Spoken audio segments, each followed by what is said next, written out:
Assalamualaikum warahmatullahi wabarakatuh. Perkenalkan, saya Nurul Komariah, NIM 233002250 dari Prodi S1 Gizi kelas B.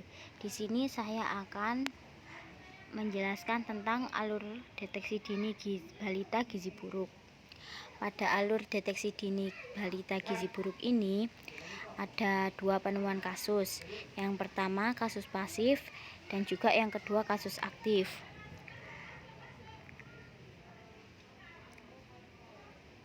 Pada kasus pasif, yaitu balita datang berkunjung ke posyandu atau PAUD dan BKB, lalu pada saat hasil pengukurannya berat badannya tidak naik, lalu balita tersebut berat badannya berada di bawah garis merah atau BGM.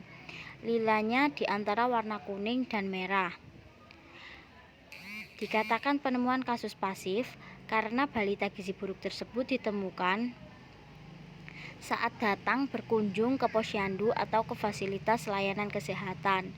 Lalu yang kedua yaitu dikatakan kasus aktif karena ditemukannya kasus oleh masyarakat atau dilaporkan oleh masyarakat dan juga petugas saat berkunjung atau kunjungan ke rumah saat pelacakan kasus. Pada saat hasil pelacakan tersebut, jika balita ditemukannya ini terindikasi mengalami hambatan pertumbuhan, lalu pada balita 6 sampai 59 bulan dengan lilanya warna kuning atau dengan ukuran 11,5 sampai kurang dari 12,5 cm atau warna merah pada ukuran balita kurang dari 11,5 cm. Lalu pada balita berumur 6 sampai 59 bulan dengan lilanya warna hijau tetapi terlihat sangat kurus, dan juga balita dengan piting odem bilateral, dan juga bayi yang kurang 6 bulan mengalami kesulitan menyusu, maka akan dirujuk pada puskesmas atau fasilitas layanan kesehatan lainnya dengan mengkonfirmasi status gizi buruk dengan pemeriksaan klinis dan juga antropometri dengan menggunakan indikator BB per PB atau BB per TB dan juga lila. Pada kedua penemuan kasus tersebut perlu dirujuk ke puskesmas dengan mengkonfirmasi status gizi buruk dan juga dengan pemeriksaan klinis antropometri menggunakan indikator BB per TB atau BB per PB dan juga lilanya.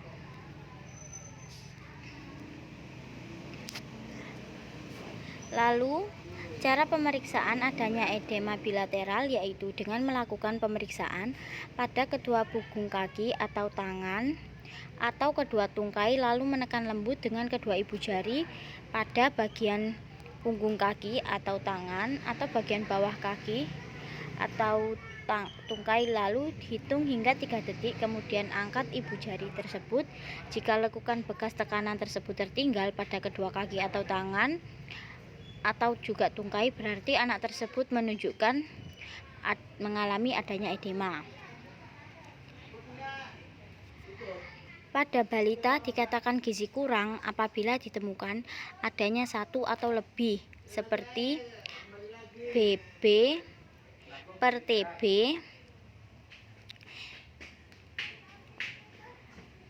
kurang dari standar defisiasi sampai dengan kurang dari 2 standar defisiasi, di mana anak tersebut mengalami masalah pertumbuhan berat badan yang signifikan meskipun tidak separah pada anak dengan BB atau BB per TB kurang dari 3 standar defisiasi.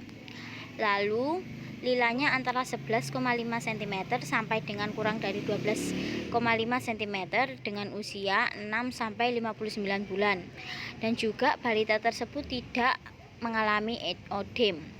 Balita dengan gizi kurang disarankan untuk datang secara rutin ke posyandu setiap bulannya untuk dipantau berat badannya atau juga diberikan konseling PMBA atau pemberian makan bayi dan anak sesuai usianya untuk mencegah terjadinya gizi buruk. Lalu yang kedua dikatakan gizi buruk apabila balita yang berumur 6 sampai 59 bulan memiliki gejala yang berdasarkan pemeriksaan klinis adanya odem dengan minimal pada kedua punggung kaki atau tangan pada derajat +1 yang terindikasi pembengkakan ringan. Pada pembengkakan ini biasanya terlihat dan dirasakan saat ditekan dengan jari. Dan juga dikatakan derajat 2 di mana odem derajat +2 ini mengindikasikan adanya pembengkakan yang lebih signifikan daripada odem derajat +1. Pembengkakan akan lebih mencolok dan juga biasanya akan lebih sulit ditekan dengan jari. Lalu memiliki ciri BB per PB atau BB per TB kurang dari 3 standar dan juga nilainya kurang dari 11,5 cm. Pada gizi buruk ini, jika tanpa komplikasi medis maka akan rawat jalan saja. Tetapi jika dengan komplikasi medis maka akan dilakukan rawat inap di puskesmas atau rumah sakit dan lain sebagainya. Dikatakan komplikasi medis jika memiliki tanda-tanda anoreksida, dehidrasi berat atau muntah-muntah terus-menerus dan juga diare, lalu letargi atau penurunan kesadaran, demam tinggi, pneumonia berat atau sulit bernapas dan juga bernapas dengan cepat, lalu anemia berat. Bayi kurang dari 6 bulan juga dikatakan menderita gizi buruk apabila BB atau BB-nya kurang dari 3 standar defisiensi dan juga dia ada odem.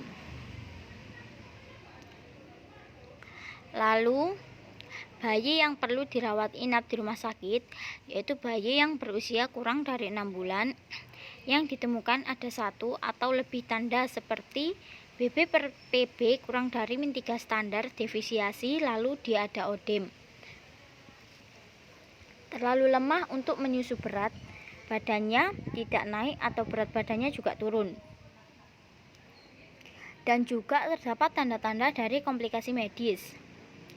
Lalu pada balita yang berusia kurang dari 6 bulan dengan memiliki BB kurang dari 4 kilo memerlukan perawatan rawat inap di rumah sakit. Karena kondisi tersebut, berat badan yang sangat rendah anak memerlukan perawatan medis di rumah sakit untuk penilaian lebih lanjut, perawatan, pemantauan, dan juga perbaikan status gizinya. Lalu berikutnya saya akan menjelaskan tentang alur rujukan kasus gizi buruk. Pada alur rujukan kasus gizi buruk ini, yang pertama yaitu penemuan kasus balita gizi buruk dengan pasif.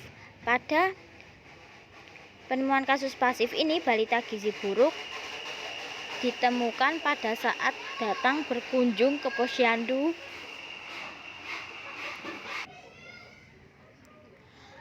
Pada penemuan kasus pasif itu, balita gizi buruk ditemukan pada saat datang berkunjung ke posyandu atau ke fasilitas pelayanan kesehatan lainnya. Kemudian yang kedua yaitu penemuan kasus aktif ditemukan apabila penemuan kasus tersebut ditemukan oleh masyarakat atau petugas saat berkunjung ke rumah dan juga saat pelacakan kasus. Setelah ditemukannya kasus balita gizi buruk dari posyandu atau laporan masyarakat,